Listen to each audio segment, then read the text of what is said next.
Deux choses essentielles qui bloquent le business dans notre communauté. Si tu es nouveau sur cette chaîne, tu t'abonnes. Moi, je m'appelle Warren. Ici, on parle de développement personnel, on parle d'entrepreneuriat et la chaîne s'appelle Guerrier Mental et Diaspora Africaine. Alors, aujourd'hui, je vais te parler de deux choses essentielles qui bloquent les business dans notre communauté. Et je pense peut-être que certaines personnes vont se retrouver à l'intérieur, mais il faudrait que je parle de ça parce que voilà, c'est quelque chose que je vois beaucoup dans notre communauté et la raison pour laquelle je parle de ça, c'est parce que je souhaite que les choses changent.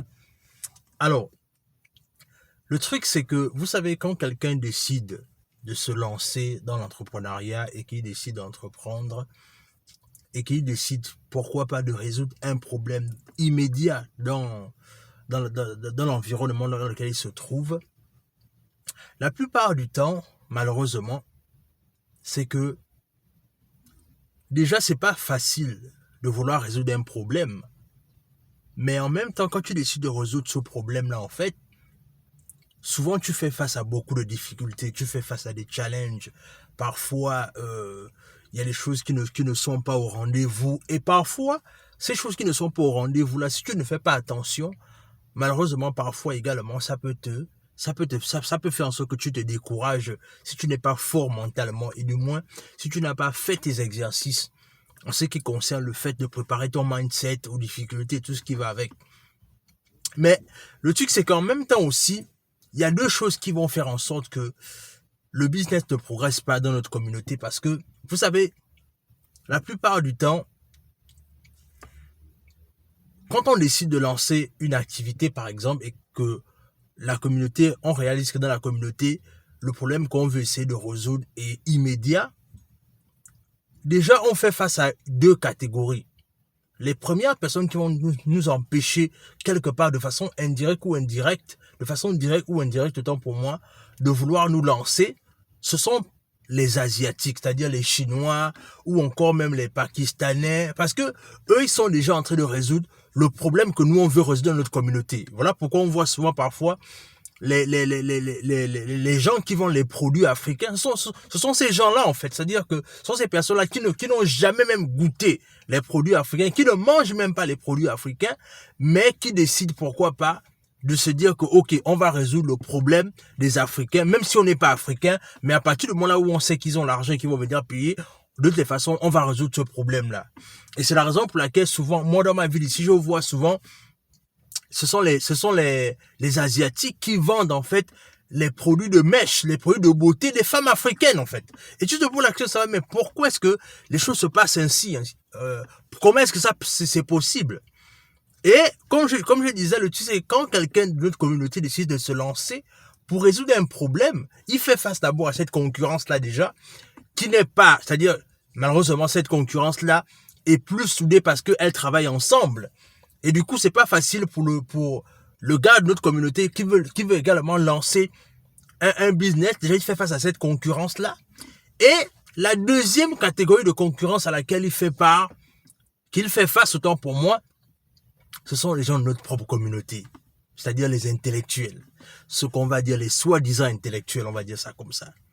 C'est-à-dire les gens qui vont te rappeler en fait que tu n'aurais pas dû te lancer en fait. Les gens qui vont te rappeler en fait que ce que tu es en train de faire là, c'est du n'importe quoi. Tu es en train de perdre ton temps.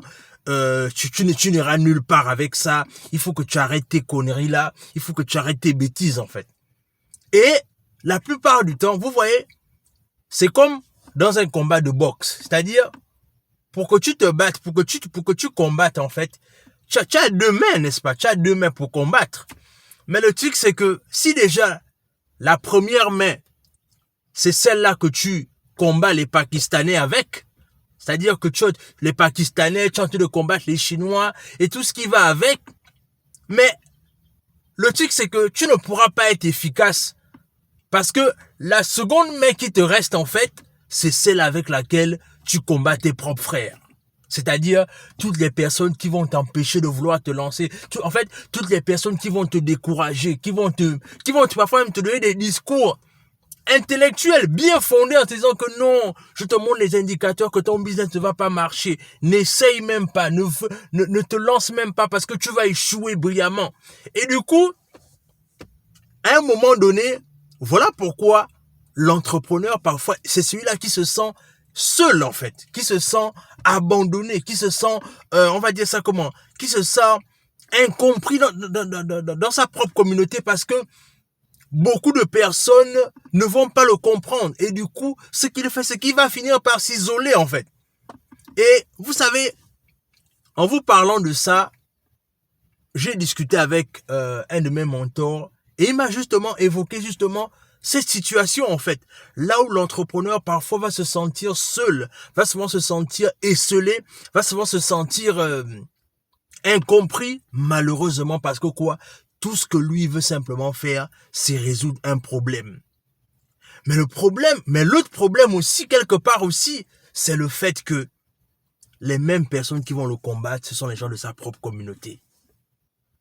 Et ça, c'est juste terrible, en fait.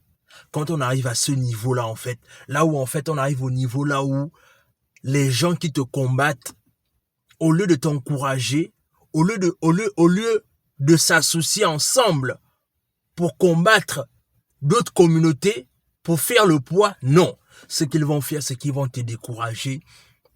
Ils vont te convaincre combien de fois ton business est stupide. Mais, au regard de cela, ce que je retiens en fait, c'est que, au final, est-ce que nous les Africains, on veut vraiment laisser nos traces dans l'histoire? Parce qu'il faut savoir une chose, c'est que nos ancêtres ont laissé une trace dans l'histoire, hein, de par toute leur noblesse et tout ce qui va avec. Mais le défi de notre génération aujourd'hui, c'est de se dire que est-ce que nous, on veut vraiment laisser un signe positif dans l'histoire, en fait?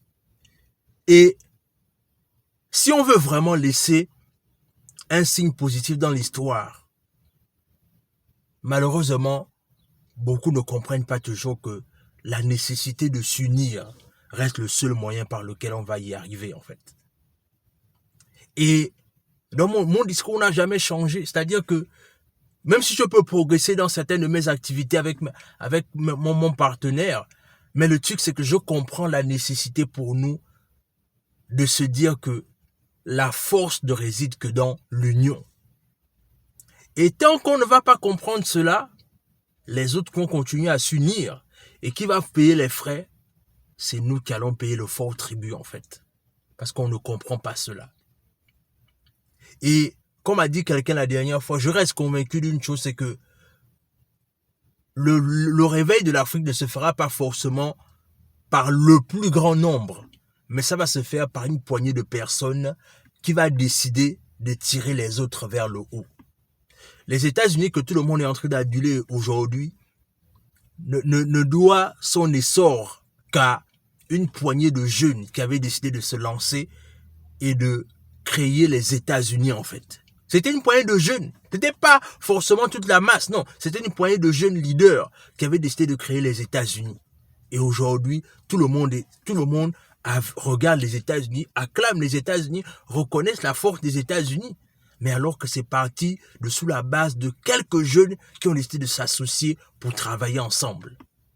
Donc, les amis, comprenons cela et surtout comprenons l'urgence de travailler ensemble. Et quand je parle de travailler ensemble, je ne dis pas de travailler ensemble avec tout le monde, mais il faut sélectionner les personnes avec qui vous avez le même mindset, avec lesquelles on peut travailler ensemble. C'était mon message pour toi aujourd'hui. Dis-moi ce que tu en penses en commentaire. Abonne-toi à la chaîne, partage la vidéo autour de toi. Laisse un like, laisse un commentaire. Et surtout, pour toutes les personnes qui veulent aller loin, qui veulent se former, on a nos formations juste en barre de commentaires. En barre de description, autant pour moi. Abonnez-vous, partagez la vidéo autour de vous. Et sur ce, on se dit à la prochaine.